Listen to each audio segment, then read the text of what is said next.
When I was a junior in high school, my friends and I were looking for new places to skate since we all skated so much at the parks near us. We started asking around town and on skate park forums. Weeks went by without any answers, until I received a blog message from an anonymous. He talked about an old abandoned park in upstate Maine. He also stated to contact him via his email once we got to Bangor. The fact of it being abandoned intrigued me. It was quite a drive from Portland, but it had been a long summer, so this would be worth the drive. The next day, two of my friends and I packed our car, said bye to our parents, and headed to Bangor.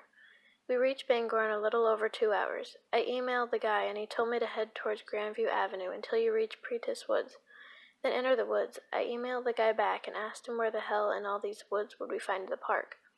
His next answer shocked me.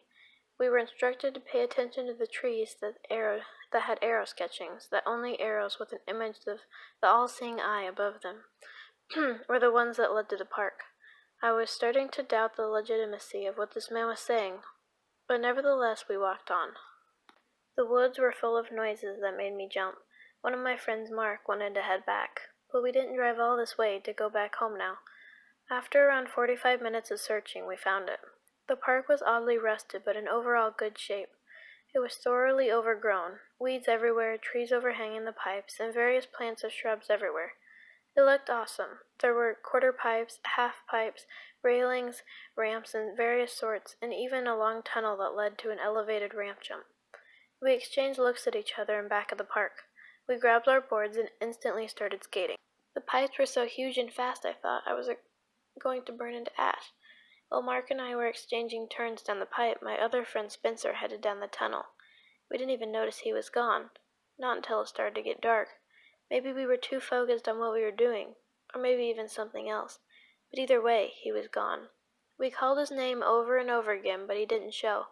I yelled at him to stop kidding around, 'cause we should be leaving soon. Still no response. Mark and I began to walk down the tunnel. It was much longer than I expected. The first thing I noticed about the tunnel was the further we got through it, the colder it became. After 10 minutes of walking and calling for Spencer, I swear I heard whispering. Mark's expression implied he did too. As we reached the ramp, it became so cold I could see my breath. The two of us climbed over the ramp and realized there was a wide and very deep pit after the jump. Horrified, I peered in. To my terror, I found Spencer, impaled on a metal spike. Even worse, there was a small child feasting on Spencer's now severed arm. It looked up at us and snarled, then went back to its meal. Mark and I turned and ran. I ran through the woods so fast, not looking behind once. We reached the car and turned home. I never talked about that day again. Spencer's family asked us what happened to his son. We never knew what to say, so we just looked down and walked away. They think we murdered him, but the police don't, and never will, have evidence to accuse us on. I am never skating again.